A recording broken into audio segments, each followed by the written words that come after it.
Gente, vamos lá. Eu tirei o som aqui, mas exatamente para a gente poder começar o nosso domingo de Ramos.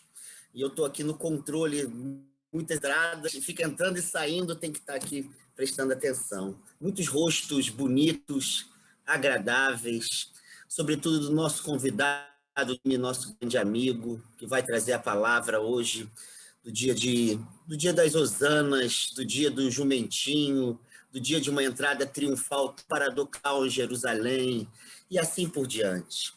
Eu vou, eu vou pedir para compartilhar esse momento comigo, esse momento inicial. Peraí, tem mais gente entrando. Eu pedi para o Jacler compartilhar inicialmente comigo, e depois eu assumo num certo momento e o Di tem o eixo da palavra de hoje. Espero que Deus abençoe profundamente todo mundo, que seja um domingo de muita glória e muita paz para cada um e cada uma de nós. Para começarmos nossa liturgia de hoje, bom dia a todos, bom dia aos que já estão aqui presentes, pessoas que estão se achegando ainda, o Alexandre está ali administrando essas entradas. Então, para que nós nos aquietemos, nós nos preparemos para esse momento, eu peço que o Pedro, por gentileza, coloque o prelúdio para a gente se preparar para esse domingo de hoje.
Do perdão e da graça que a todos dá. Esse foi o último verso dessa música que acabamos de ouvir e que, de certa forma, nos começa a colocar no ritmo da Semana Pascal, sendo que hoje, domingo de Ramos, fechamos o grande ciclo da Quaresma, nos preparando para essa semana dita Semana Santa. Semana onde a tragédia da morte é superada pelo milagre da vida. Nessa semana, então, que começa hoje com uma festa, nós vamos viver essa dinâmica da graça que se derruba sobre todos e que faz com que a vida de todos nós possa acontecer de maneira nova a cada dia. Então, boas-vindas a todos vocês, essas 31 entradas que já temos aqui, nesses primeiros instantes do nosso culto, nessa celebração de hoje, como Alexandre disse, do Domingo de Ramos. E como primeira melodia cantada dessa nossa liturgia, nós temos a música Nossa Alegria És Tu, Jesus, colocando de maneira bem marcante a ideia da alegria como abertura desse domingo que tanto nos inspira para iluminar a nossa caminhada. Por gentileza, Pedro.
Continuando nessa mesma frequência, eu não sei se você já percebeu, mas nós temos aí no chat nosso boletim distribuído. Então, caso você não tenha recebido pelos outros meios que a gente costuma distribuir o boletim, no chat eu estou enviando aqui para todos vocês poderem acompanhar a nossa liturgia.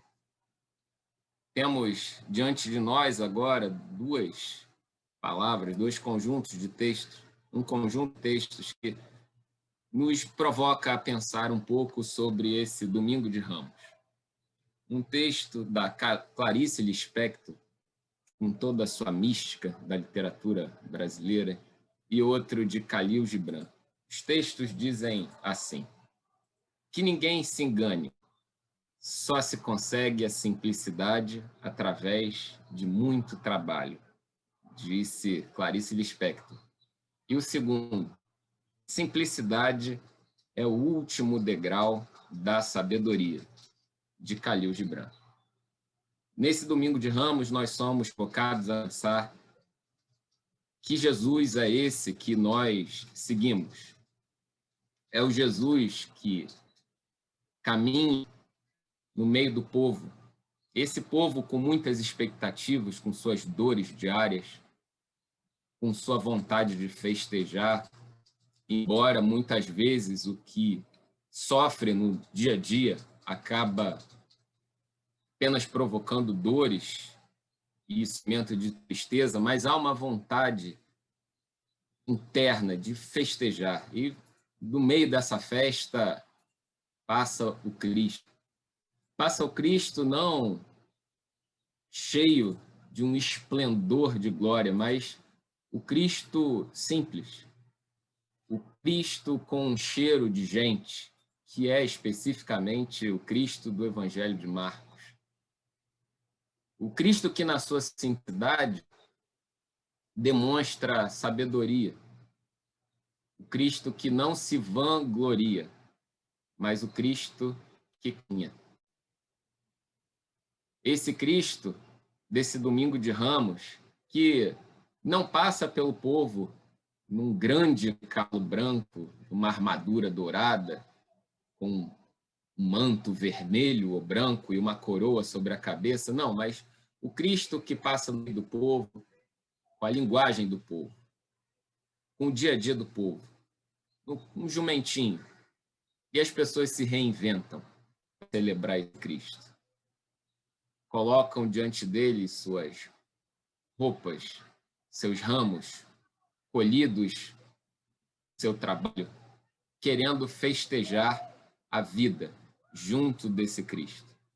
O problema é que muitas vezes essa festa, na verdade, é um grito de angústia.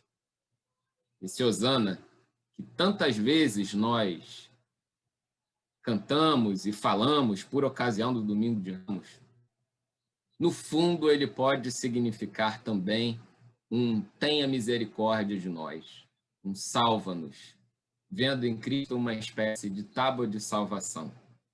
Essa é a ambiguidade do Cristo.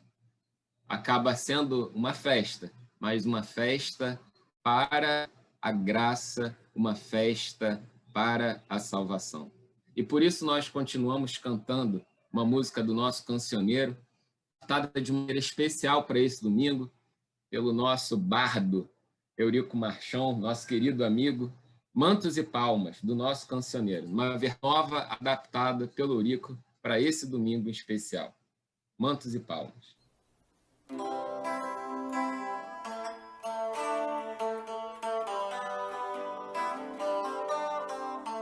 Mantos e palmas espalhando vai o povo alegre de Jerusalém. Lá bem ao longe se começa a ver o Filho de Deus que montado vem.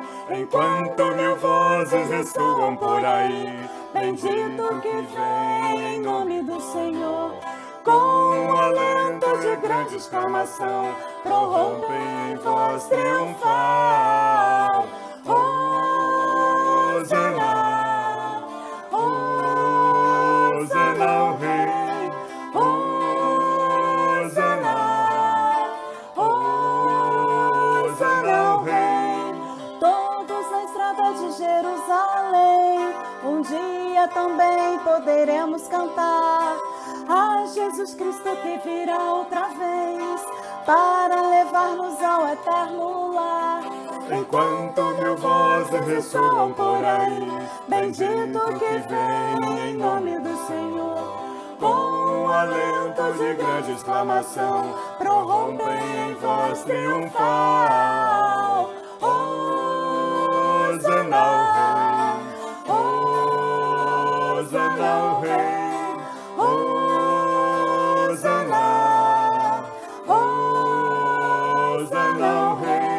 O mundo se alegra hoje numa só voz, e unido por ele já podemos cantar que Jesus Cristo está vivo entre nós, a quem nós devemos louvar. Enquanto mil vozes ressoam por aí, bendito que vem em nome do Senhor, Com o alento de grande exclamação, prorrompem em voz triunfal.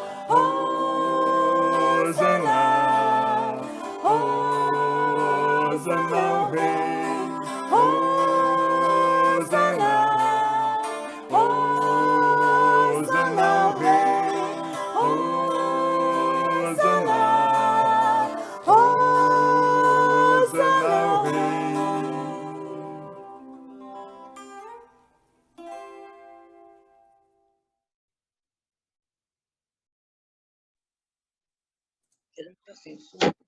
Nesse momento, eu vou pedir ajuda ao nosso amigo Roberval. Estou vendo o Gessé apenas aí no vídeo. Gessé, você pode chamar o Roberval aí, por favor?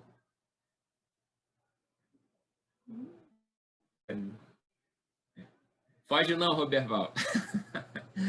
Roberval, você pode abrir o seu microfone e nos conduzir numa oração, justamente para que nós abramos o nosso coração para esse Cristo desse domingo de Ramos, esse Cristo que é celebrado com mantos e palmas, mas nos salva, nos resgata das nossas dores. Pode me ajudar, meu amigo? Sim. Está me ouvindo? Plenamente, perfeito. Então tá bom. Querido Deus, neste domingo que nós nos reunimos pela Tua graça e pela Tua misericórdia que se renova a cada manhã, queremos primeiramente Te agradecer pelo dom de vida, porque vem de Ti essa vida que Tu tem nos dado, esse fôlego que respiramos e sentimos a Tua presença, Senhor, em nosso ser. Muito obrigado, Pai, por estarmos reunidos, porque acreditamos que juntos pertencemos a Ti e que a nossa fé possa estar cada dia mais sendo renovada na esperança de dias melhores, Senhor.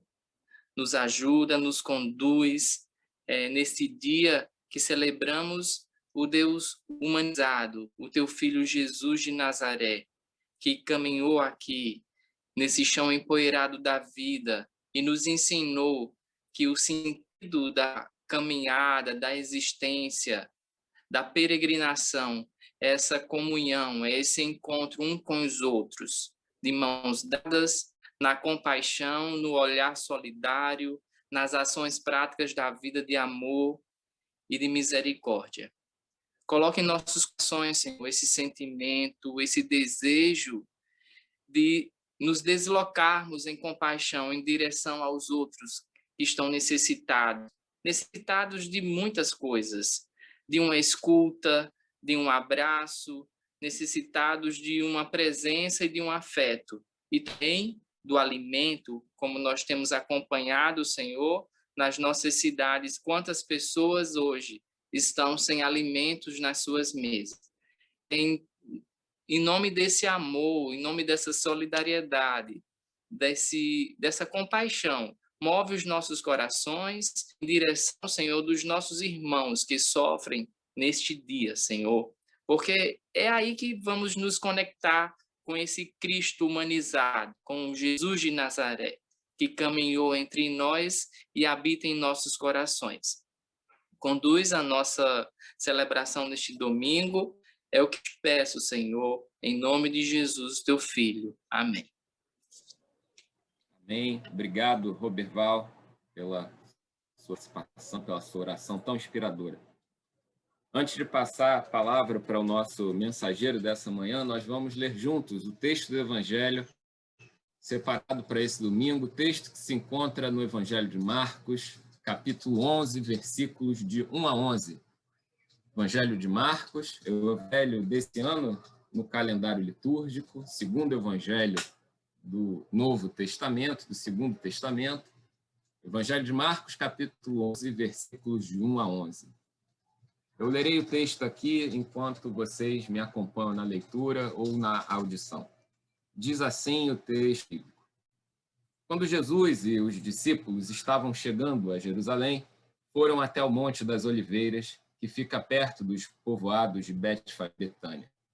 Então Jesus enviou 2 discípulos na frente com a seguinte ordem: vão até o povoado que fica ali adiante, e logo que vocês entrem lá, encontrarão preso um jumentinho que ainda não foi montado. Desamarrem o animal e o tragam aqui. Se alguém perguntar por que vocês estão fazendo isso, digam que o mestre precisa dele, mas que o devolverá logo.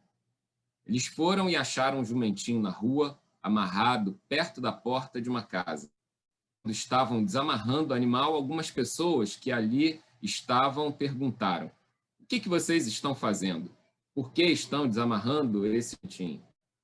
Eles responderam como Jesus havia mandado, e então aquelas pessoas deixaram que os discípulos levassem o animal.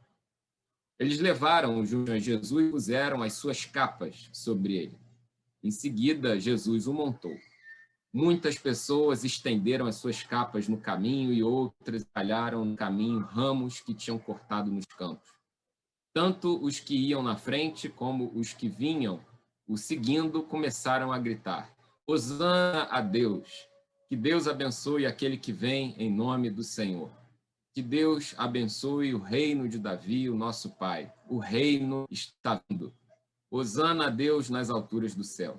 Jesus entrou em Jerusalém, foi até o templo e olhou tudo em redor. Mas, como era tarde, foi para o povoado de Betânia com os 12 discípulos. Assim diz o texto do Evangelho desse domingo.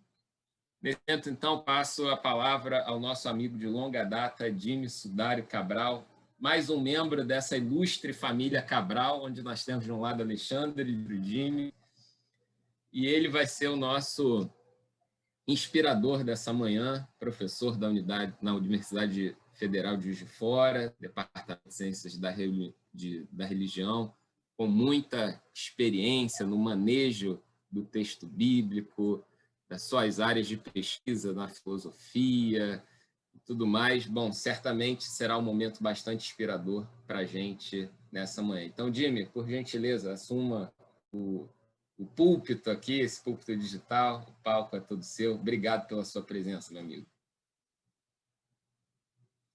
Você precisa só liberar o microfone. Eu que agradeço, Jacler, eu agradeço ao Alexandre pelo convite, e cada um e cada uma da Igreja de Ipanema, que são meus amigos, são pessoas que eu guardo no meu coração e por quem eu tenho um grande amor. Eu tenho um grande amor pela Igreja de Ipanema, e eu disse na última que estive aqui virtualmente, acho que dois domingos atrás, né, que aceitaria com muita alegria falar, e para mim é um desafio falar do púlpito, porque falar em um púlpito é um espaço de ressignificação simbólica muito grande e de uma responsabilidade enorme. E anteontem, eu acho que mandei uma mensagem para o Edson perguntando qual era o texto que era o texto da liturgia. Ele me passou o texto de Marcos, e foi muito bom eu ter mandado uma mensagem, porque eu ia falar qualquer coisa, porque no automatismo do cotidiano eu não tenho esse vínculo litúrgico e eu não sabia que texto seria lido, qual texto estaria aí atravessando a liturgia de hoje, e foi muito bom ler o texto. Assim, a imagem de um profeta carpinteiro sentado num burrinho com ramo de verdura cortados do campo.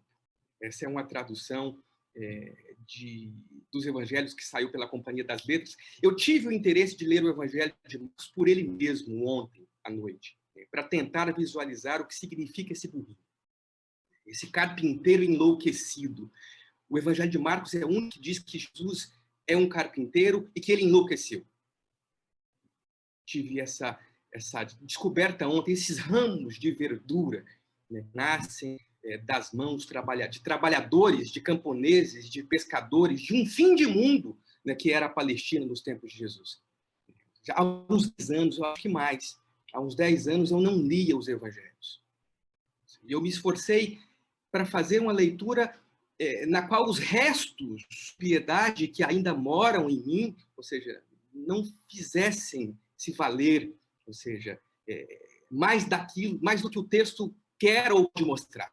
Ou seja, eu quis fazer uma leitura na qual eu pudesse aplicar o que um pensador do formalismo russo chamou de desfamiliarização, estranhamento, ou seja, que é, no fundo, um exercício de desautomatização, ou seja, de saída dos vícios provincianos e repetitivos de uma vida prosaica e religiosa que é nauseante. Ou seja, e faz com que o texto nos atole ainda mais na nossa imobilidade religiosa. Como dizem os entendidos em arte, né? Ou seja, é para provar que pedra, para sentir novamente os objetos, para nos devolver a sensação da vida, é que existe o que chamamos de arte. Ou seja, uma experiência de singularização da vida ao nosso redor e de libertação dos automatismos. Ou seja, e não há nada, todo mundo, aqui o Alexandre sabe, todo mundo da Igreja Cristã de Ipanema sabe, que não há nada mais que nos faça refém dos automatismos do que a vida religiosa. Então eu queria retirar esse texto do Evangelho de Marcos desse automatismo, das circulações do meu próprio mundo interior. Então, quando eu comecei a ler, eu desejei que esse texto se transformasse em algo que fosse uma exterioridade singularizada, assim, que viesse a mim como algo estranho. Ou seja, que não fosse aquele Jesus da vida religiosa, o Jesus da minha mãe, da catequese que nós estamos rodeados, ou seja, aquele Jesus que está no coração crentes e no bolso dos pastores. Acho que eu queria encontrar na minha leitura, ou seja, esse carpinteiro misterioso que o autor do Evangelho de Marcos quis pintar. E foi muito bom ler. Ou seja, eu tenho uma velha Bíblia aqui, que é uma Bíblia que eu ganhei da minha mãe, e que tem uma... E eu não quis ler o texto nela. Não quis ler o texto nela. Ou seja, sob o risco de ver tintas, né, de uma religiosidade, de uma religiosidade que me provoca náuseas. E talvez, se eu lesse o texto nessa Bíblia, eu não conseguiria extrair nada do texto. Ou seja, nessa Bíblia, isso é muito pessoal, tem uma dedicatória da minha mãe, né? Ou seja, dessas dedicatórias piedosas que nascem dos afetos familiares. E eu não quis pegar nessa Bíblia. Então eu fui procurar no Google uma Bíblia para ler. Eu encontrei uma linda tradução do Frederico Lourenço, que eu nunca tinha me dado conta, que é professor de língua grega de Coimbra, né, e que publicou a tradução dos Evangelhos pela Companhia das Letras. Ou seja, e é ali que eu pude ler, assim, experimentar um grande exercício de estranhamento, esse mesmo estranhamento que eu falei, e desfamiliarização, no próprio texto de Marcos. Experimentado pelo próprio Jesus. Ou seja, quando, em um determinado momento, isso está em todos os evangelhos, mas a experiência é quando Jesus fala, quem é a minha mãe e os irmãos? Ou seja, não é o automatismo cotidiano que vai dizer quem é minha mãe e os meus irmãos. Ou seja, o evangelho já nos traz um carpinteiro enlouquecido questionando o que é uma família tradicional. Ou seja, então, fiz uma pesquisa rápida e o Lourenço me ajudou muito nisso. Eu descobri muito desses procedimentos de desfamiliarização no Evangelho de Marcos, a começar por chamar Jesus de carpinteiro. Dizer aquilo, dizer ao objeto aquilo que ele é, uma experiência de singularização. Ou seja, o Evangelho de Marcos é o único em que Jesus aparece como filho de Maria, não como filho de Deus. Então isso já vai retirando. É o único em que Jesus é considerado como louco de sua família. E quando seus familiares, leio aqui, né, ouviram isso, saíram para o refrear, para colocar uma camisa de força, pois diziam: é o único dos evangelhos em que a frase, e eu não sabia disso, é o único dos evangelhos em que a frase "o sábado feito o homem e não o homem para o sábado" aparece. É o único que não menciona o nascimento virginal. E, como eu já disse, só Marcos registra que Jesus era carpinteiro. Isso foi, para mim, uma experiência de sinalização desse texto que à luz da moldura teológica e eclesiástica, né, em que está o Jesus, digamos, da minha mãe, e a mãe aqui é um elemento simbólico da tradição. Ou seja, Marcos me oferece uma experiência de estranhamento, de desmascaramento que nos libera. E aí, essa é a ideia, né? A arte nos libera, a arte nos retira do automatismo e viola o ritmo prosaico da vida. E o Evangelho de Marcos talvez viole o ritmo prosaico da religião tradicional. Assim, nós vemos ali um carpinteiro sentado num burrinho, com ramos de verdura. Ramos de verdura é algo aqui, essa tradução, que me fez olhar com novos olhos sobre um novo prisma, sobre uma nova perspectiva dos evangelhos. A ideia de ramos de verdura cortados no campo. Eu nunca tinha lido o texto assim, até porque, pela minha história, a ação simbólica da Quaresma, por não ter vínculo com o catolicismo, nunca foi tão forte, e a ideia do Domingo de Ramos também nunca apareceu. Então, a perspectiva do ramo, do elemento simbólico que isso carrega, nunca fez parte do imaginário, e eu nunca li isso no texto de uma forma tão forte como eu li agora. Ou seja, é nesse sentido que essa ideia, ou seja, do ramo de verdura, ou seja, me abriu, ou seja, um ritmo que me retirou o ritmo prosaico da tradição no qual se insere Jesus. Ou seja, um desses entendidos aí em arte e literatura escreveu que a arte dos evangelhos, a arte de narrar dos evangelhos, uma experiência de quase não, é uma experiência de subversão da arte clássica, ou seja, das regras estilísticas da arte clássica. Porque o Evangelho inauguram aquilo que ele chama de uma descida nas profundezas cotidianas e vulgares da vida do povo. E ele vai além e leva a sério aquilo que ele encontra na vida do povo. Ele diz que camadas profundas, antes imóveis e invisíveis pela arte clássica, agora entram em movimento. Ou seja, o carpinteiro, sentado num burrinho, com ramos de verdura, é agora visto sob um prisma novo e não aristocrático. Ele é digno de ser dado e ser narrado. Talvez essa seja a grande novidade do Evangelho. Ou seja, esse carpinteiro é digno de ser dado e de ser narrado. Ontem, por uma dessas coincidências bonitas e aleatórias, eu assisti pela primeira vez, foi uma grande experiência, o documentário Peões, do Eduardo Coutinho,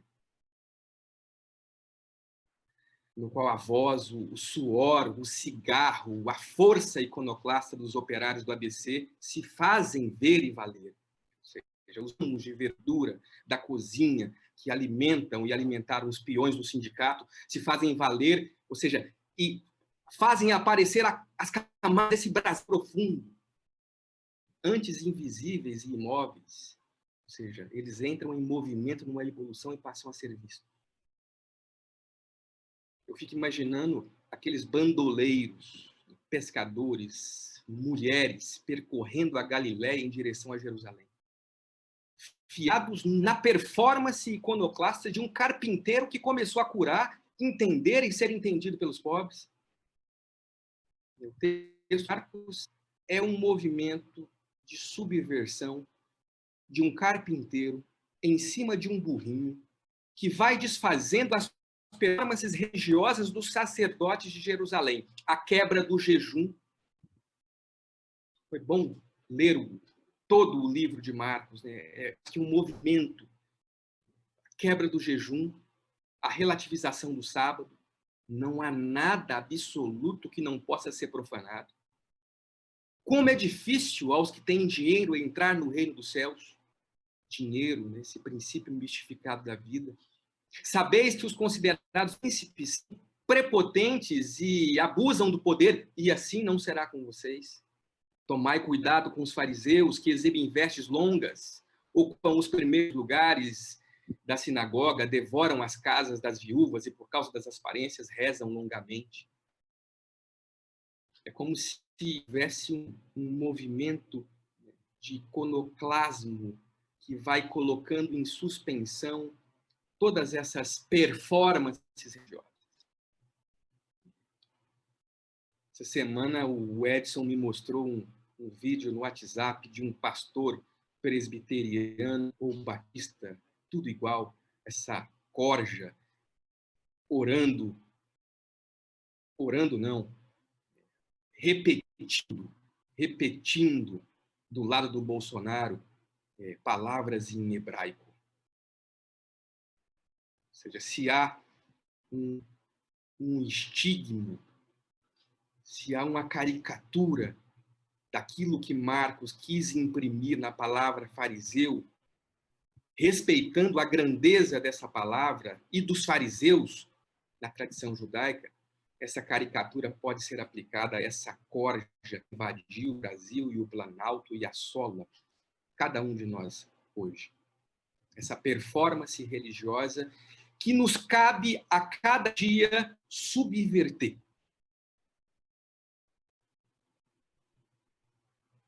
Talvez a última experiência desse carpinteiro no burrinho foi a escuta da mulher cirofenícia, que talvez ali tenha desfeito o restinho de piedade tradicional que porventura ainda restasse no coração daquele carpinteiro. Só em Marcos nós lemos uma das frases mais lindas do Evangelho. Eu creio, ajuda a minha descrença. E é ali que lemos, ele enlouqueceu. Marcos, eu me dei conta e não sabia os retratos mais singulares de Jesus. É uma obra de arte que impõe um trauma e viola a vida prosaica e o prosaísmo da nossa religião. Se nós nos lembramos do ensaio sobre a arte do Tolstói, no qual ele afirma que a arte é um órgão da religião, que seria quase que um instrumento de infecção que se espalha entre os indivíduos. A arte tem esse poder de infeccionar, de fazer com que as pessoas passem a reproduzir um imaginário, passem a valorizar e criar valores, ou seja, esse instrumento de infecção que é o órgão da religião, que é a arte, que se espalha entre indivíduos num processo de disseminação infecciosa de afetos. A arte é isso. E o Evangelho de Marcos é isso. O Evangelho de Marcos é essa obra de arte que nos retira do automatismo religioso através de uma experiência de um carpinteiro montado no burrinho com ramos de verdura cortados do campo. É compreensível que os evangelhos tenham se tornado uma fonte no imaginário mais sofisticado e bonito da arte contemporânea, como o Cristo para o Dostoiévski, o Jesus para o Tolstói, o Jesus para o Saramago. A arte, de uma maneira geral, diante de um texto como esse, que penetra e dissemina infecções afetivas que nascem dessas zonas profundas que são vinculadas à vida, ao cotidiano, ao mundo de um camponês, de um carpinteiro de Nazaré. E é daí que vem a Páscoa. Eu me lembro que uma das frases mais bonitas que eu me lembro de ter lido de um filósofo carola francês, que é o Paul Ricoeur, que ele disse que a libertação, pensando aqui na crítica, em todo esse pano de fundo, ela penetra na mais impressionante tradição, que é a tradição dos atos libertários. Aí ele fala do êxodo e da ressurreição. Isso é a Páscoa. Se a Páscoa tem um sentido, ela tem um sentido nessa libertação que está no êxodo e nessa libertação que está na ressurreição. Mas eu quero terminar lendo algo que eu também não tinha me dado conta, que é o final do Evangelho de Marcos. Ou seja, o final dessa história desse carpinteiro num burrinho. Depois de tudo que aconteceu, as mulheres vão ver o corpo desse carpinteiro assassinado pelo Império Romano. Ali a gente encontra uma visão de ressurreição tão minimalista que não tem muito que se exaltar. E eu quero ler para vocês esse último fragmento, né? Eu quero achar aqui o Evangelho de Marcos. Desculpem, eu estou aqui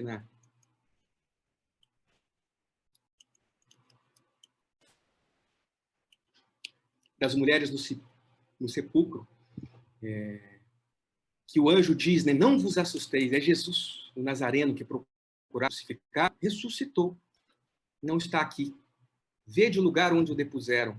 Mas ide e dizei aos seus discípulos e a Pedro, ele vai à frente, caminho da Galileia, lá o vereis, tal como ele vos disse. E elas, saindo, fugiram do sepulcro, pois dominava-os um tremor e um êxtase, e nada disseram a ninguém. Tinham medo, pois o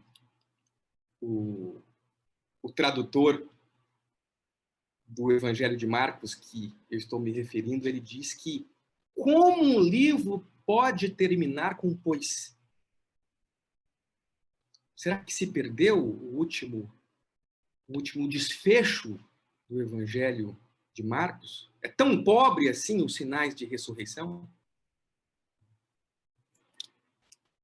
E esse é o grande elemento de contágio, né? Ali diz que quando eles ouviram, elas ficavam tremendo em êxtase. Ou seja, e a palavra êxtase aqui é a mesma palavra que diz os familiares de Jesus para dizer que ele ficou louco.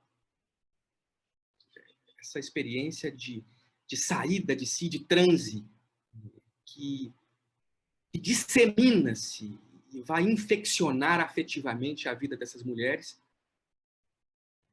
que é a trajetória desse carpinteiro enlouquecido, que como um Dom Quixote da Galileia começa traduzir uma visão de mundo, uma percepção da vida que não poderia ser mais cara para mim agora, depois de reencontrar o Jesus de Marcos.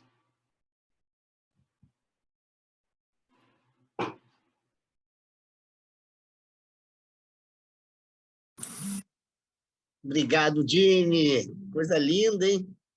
Que esse Jesus enlouquecido abençoe, meu amigo. Que você nunca seja normal. Graças a Deus que pessoas não normais como você fazem parte dessa comunidade e vão nos infectando com a loucura de uma fé não baseada em farisaísmos, em moralismos, em piedades piegas e pieguices piedosas. Muito obrigado, irmão. Muito obrigado. Você sabe quanto eu admiro você e muito bom ter provocado por essas palavras, que nesse domingo a gente pega os raminhos de verdura, e possa festejar essa loucura falada por você. Muito obrigado.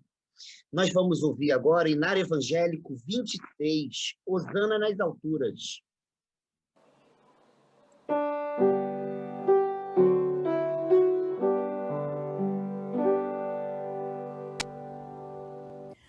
Hosana, Hosana, Hosana,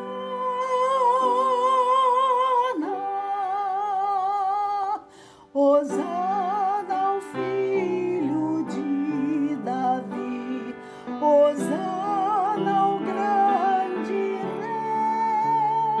rei, que Salvador e bom pastor remiu a sua grei. Dos altos céus vi Deus o Pai do trono celestial. Desceu Jesus trazendo a luz e vida perenal.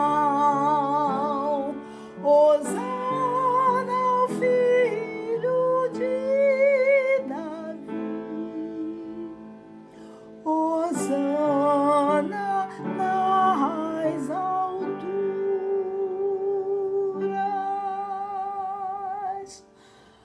Hosana, Hosana, Hosana.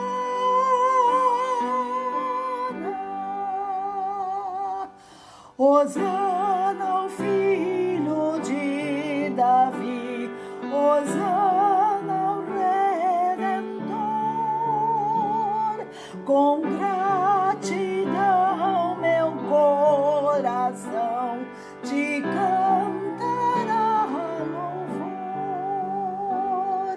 Messias, santo autor da paz, invicto Emanuel,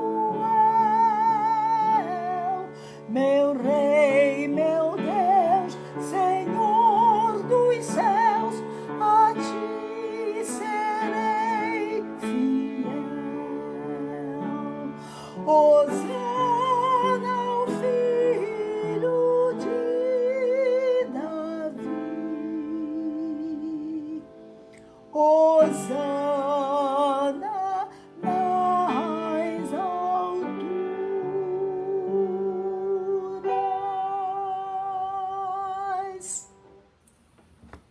Que voz é essa, hein, Nelly? Que voz é essa, coisa linda. Puxa, se eu tivesse metade dessa voz, poxa. Olha, nós vamos celebrar a Eucaristia nesse momento, e para introduzir essa festa celebrada na Páscoa judaica, em que Jesus se transforma em alimento, em pão, em vinho, corpo, sangue, em vida nas nossas vidas. Vou contar uma pequena história que aconteceu comigo há 2 semanas, com esse trabalho que a nossa amiga Regina já faz algum tempo, com as profissionais do sexo. Eu comecei a ir às casas que elas me indicavam para a gente ouvi-las e formular né, conjuntamente um trabalho que nascesse das demandas. Então, me indicaram uma casa aqui no Catete, com prostitutas muito pobres, quase todas da Baixada Fluminense. Eu fiz uma certa amizade com 3 delas e trocamos telefone. Uma bela noite dela, uma delas chamada Mel, né, o nome de guerra, Mel, me manda uma mensagem e fala assim: Alê, não tem comida. Moramos eu, minha mãe e meu filho. A minha mãe ganha uma pensão de 1 salário mínimo e já acabou. Mas eu posso passar fome, o meu filho não. Tem como me ajudar? Nós tínhamos juntado um dinheiro com o grupo e tínhamos feito 3 cestas básicas. Então, no dia seguinte eu marquei com ela, no lugar do trabalho dela, e levei as 3 cestas. E 2 para 2 colegas dela. E essa semana ela me manda uma mensagem pelo WhatsApp dizendo assim: meu filho já comeu, muito obrigado. Meu filho já comeu, muito obrigado. E aí manda a fotozinha do menino, né, e bota a foto do prato na frente dele. A cena da Eucaristia é muito próxima disso. É um ser humano que vai ser aniquilado e assassinado injustamente. Aliás, não existe assassinato que seja justo, mas no caso dele, é a morte de um inocente de maneira mais grotesca. E ao invés de Jesus lamuriar, ele vê a fome dos filhos e filhas, a sede dos filhos e filhas. Ele pode morrer, mas nós não padecemos de fome e de sede. Eu tenho certeza que na fala da Mel tinha a fala de Jesus. Eu estou indo para o matadouro. Eu vou ser espancado, torturado pela ditadura do nosso tempo. As pessoas que me ovacionaram vão gritar: crucifica-o. E, de repente, vocês vão sentir fome e sede. Mas eis que eu vou me transformar numa cesta básica. Todas as vezes que vocês fizerem da mesma maneira, todas as vezes que fizerem memória de mim e perceberem que a vida humana não padece de fome e de sede quando ela é amorosamente lançada para alimentar o outro ou a outra, então vocês vão perceber que eu estou alimentando vocês. E que aquele e aquela que me segue jamais morrerá de inanição. Por isso, naquela noite, depois de instituir a festa de hospitalidade do lava-pés, ele pega um pedaço de pão no meio da ceia judaica, o eleva, dá graças, o partilha dizendo: tomai todos e todas e comei.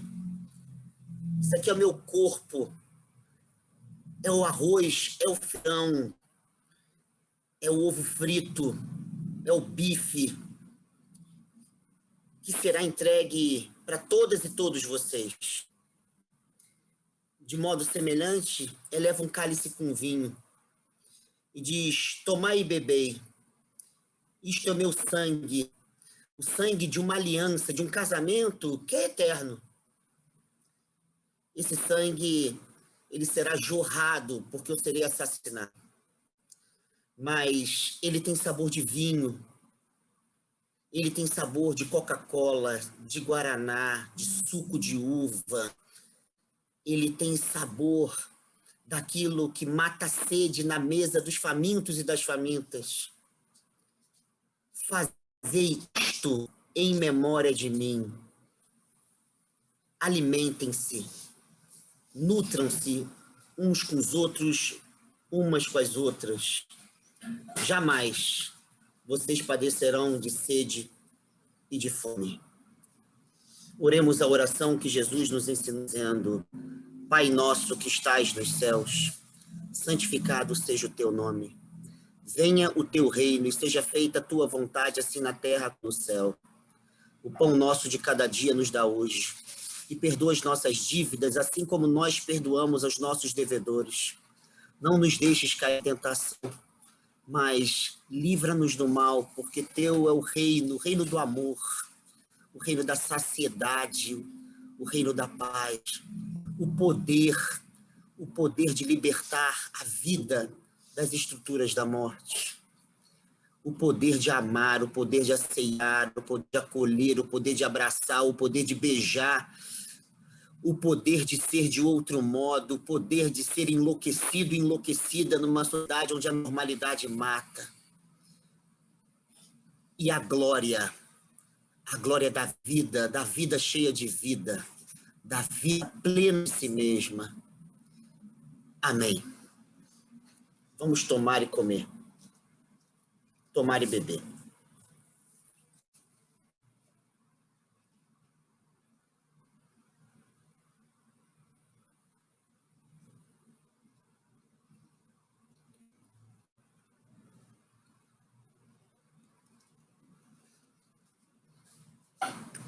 Nessa mesa, comem conosco a Mel e todas as suas colegas de profissão, todas as meninas da Vila Mimosa, e todas as pessoas que, como a Regina, estão ali nadando contra a maré e andando na contramão dessa história.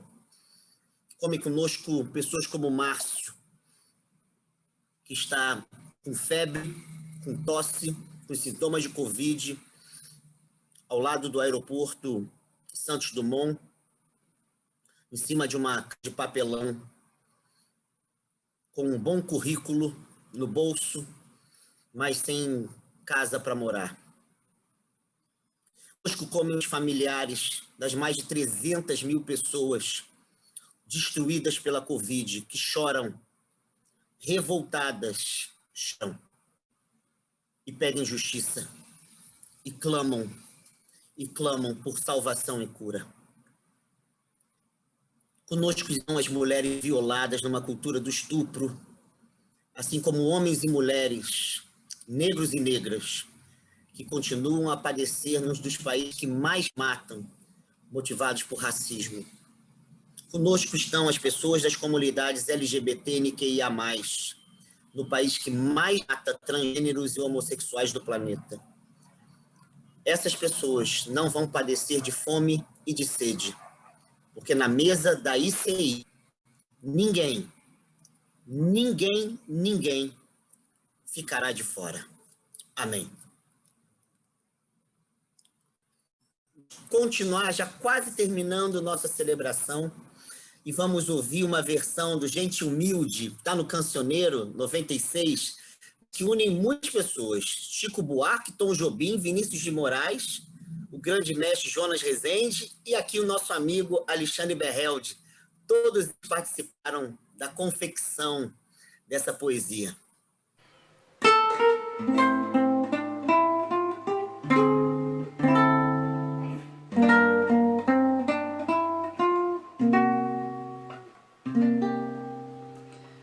Tem certos dias em que penso em minha gente e sinto assim todo meu peito se apertar, porque parece que acontece de repente, feito um desejo de eu viver sem me notar, igual a como quando eu passo no subúrbio, eu muito bem vindo de trem de algum lugar, e aí me dá como uma inveja dessa gente que vai em frente sem nem ter com quem contar. São casais simples com cadeiras na calçada e na fachada escrito em cima que é meu lar. Pelas varandas, flores tristes e baldias, como alegria que não tem onde encostar. E aí me dá uma tristeza no meu peito, feito um despeito de eu não ter como lutar. E eu que não creio, peço a Deus por minha gente. É gente humilde, que vontade de chorar.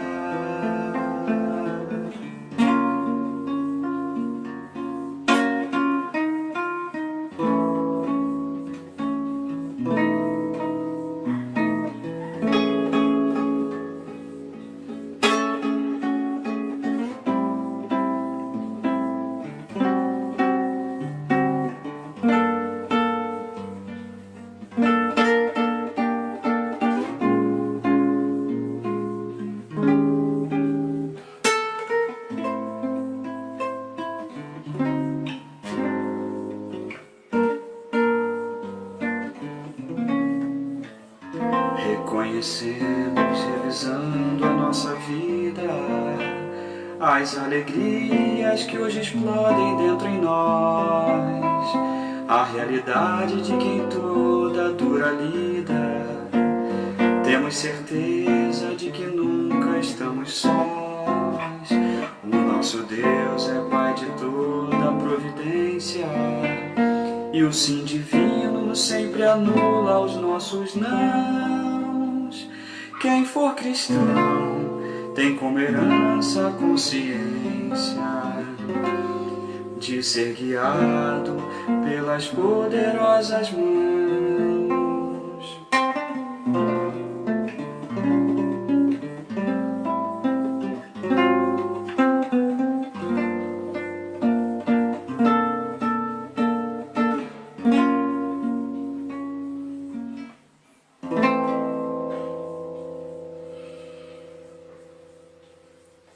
Coisa linda. De que é isso, rapaz? Hoje nós tivemos Coro Mirza, tivemos Eurico, Lindinha, Nelly. Olha, tanta gente boa, tanta gente boa. E finalizamos agora com chave de ouro. Essa última estrofe do Jonas, me lembro, várias vezes conversou sobre as poderosas mãos, esses sims que estão acima dos nossos nãos. Coisa gostosa, né? A presença do nosso mestre, que se foi, mas não nos deixou. Olha que coisa. Nossas comunicações. Olha, amanhã nós estamos indo para o penúltimo capítulo, se não me falha a memória, né? Roberval, qualquer coisa me lembra, do livro A Mística do Instante, do José Tolentino Mendonça. E vamos discutir o filme Zen Budista, Primavera, Verão, Outono, Inverno, Primavera. Né, Mirinha? Ó, já teve, a Regina viu 2 vezes.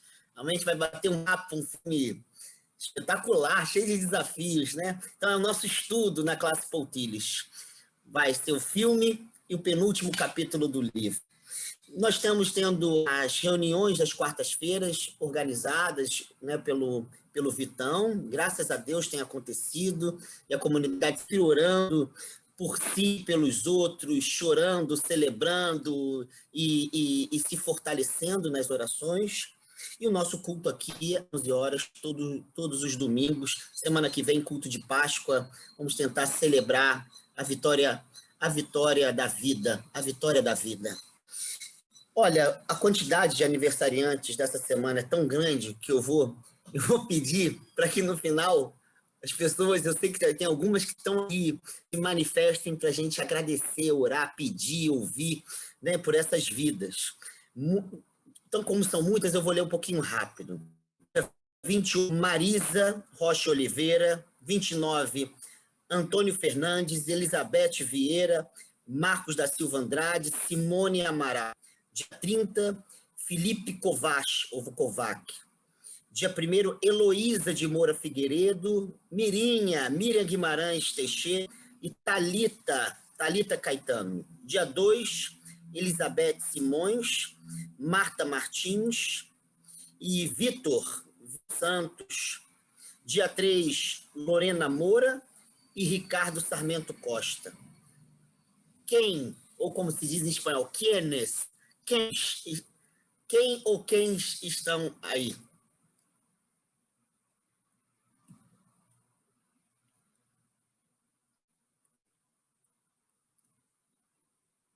Não é você não, Mirinha?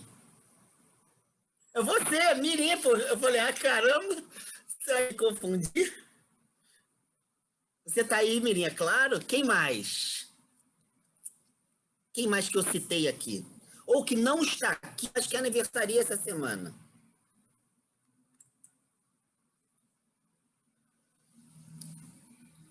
Início, você está querendo destacar?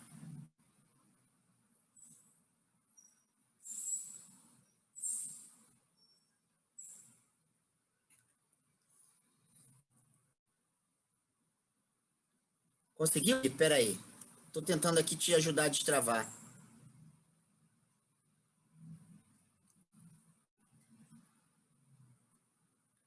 Enquanto a Inês não consegue, vai tentando. Tem alguém, mais algum nome aqui? A Thalita não está podendo vir. Está com uma obra. Oi, tá aqui, conseguiu.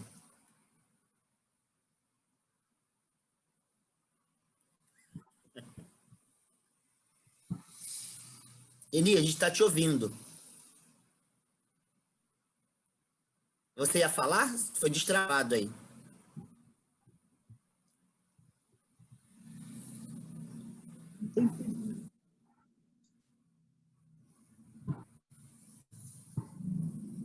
Se não, não tem problema.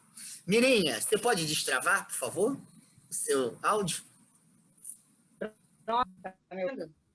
Estamos ouvindo, sim. Olha, eu queria te ouvir. O que você deseja, minha amiga? O que você quer para sua caminhada? Em primeiro lugar, eu quero agradecer esse grande presente que é a vida. E cada dia eu tenho que desembrulhar para saboreando, vendo o que tem para o que eu tenho que fazer. Então, eu agradeço muito a vida. E pedir, eu peço muita saúde. Saúde que é o essencial. Mas com saúde eu posso caminhar, né?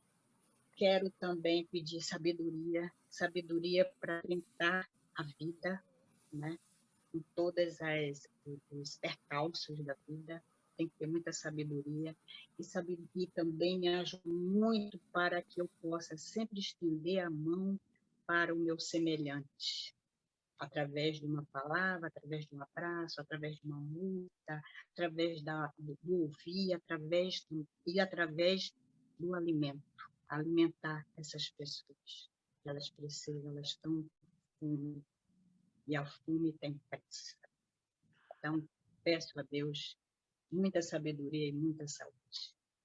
Puxa, coisa linda. Olha, eu vou pedir para você, para essas outras pessoas que foram mencionadas, uma overdose de vida. Uma overdose de vida. Aliás, ressurreição é uma overdose de vida, né? Que não mata, essa não mata, transfigura. E você tem tanta gana por viver, né? A gente olha os seus olhos, um amor pela música, é um amor pela espiritualidade, né? Pelos estudos, pelos diálogos, pela comunidade, pela ICI. Então, eu vou pedir uma overdose de vida, você continue brilhando, sabe, resplandecendo vitalidade, inspirando outras vidas, como você me inspira. Pode ser? Somando o seu pedido, vamos fechar os olhos e pensar nessas vidas que foram mencionadas, todas muito importantes para isso aí. E a Mirinha, que está aqui presente, que canta para a gente, que sorri para a gente, que estuda com a gente, que caminha com a gente. Muito obrigado, pai, mãe, amigo, amiga, companheiro, companheira de caminhada na Terra. Porque, como diz o refrão escrito pelo Jonas Rezende, nós nunca estamos sós. Primeiro, porque sentimos a tua presença bem deseja em cada passo da nossa passagem na caminhada aqui da Terra. Mas porque a tua presença se manifesta em nomes próprios de pessoas humanas que, ainda que vulneráveis, são extremamente inspiradoras e que seguram as nossas mãos, enxugam nossas lágrimas, riem conosco, gargalham conosco e nos incentivam a continuar a caminhar. Hoje nós citamos vários desses nomes, várias dessas vidas que importam profundamente para a caminhada da nossa igreja, da nossa comunidade de fé. E aqui presente conosco nesse culto tem uma vida luminosa, que é a vida da Mirinha, que canta, que ri, que emociona, que quer se colocar à disposição do outro, da outra, que quer sofrer com quem sofre, quer abraçar desagasalhados, que quer chorar com quem chora e quer rir com quem ri. Dá-lhe uma espiritualidade profunda para continuar a ser fonte de vida para todos e todas nós. Que o seu olhar continue desejando viver plenamente. Que seus passos sejam passos grandiosos. Seus caminhos sejam sempre abertos.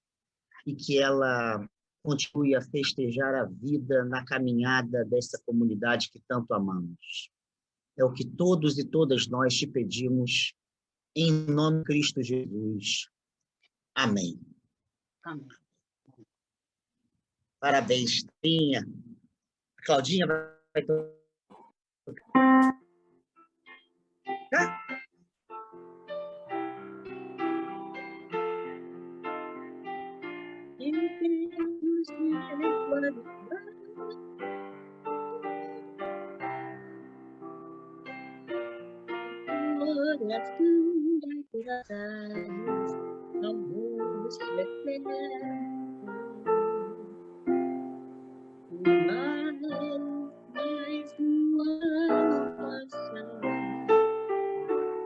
Adeus, mil graças.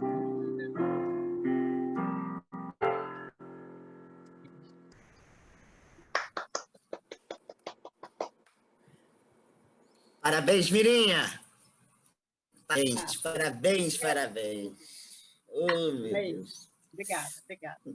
Nós estamos terminando a celebração. Queria agradecer demais a presença do meu amigo Jimmy. Todo mundo sabe que Jimmy foi pastor batista.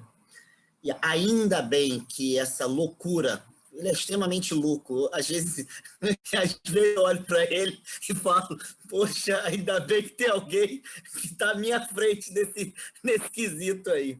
Mas é uma loucura dessa que ele falou, do Evangelho de Marcos. Essa loucura do êxtase, do transe, da desconstrução, da infecção amorosa dos corpos e das vidas.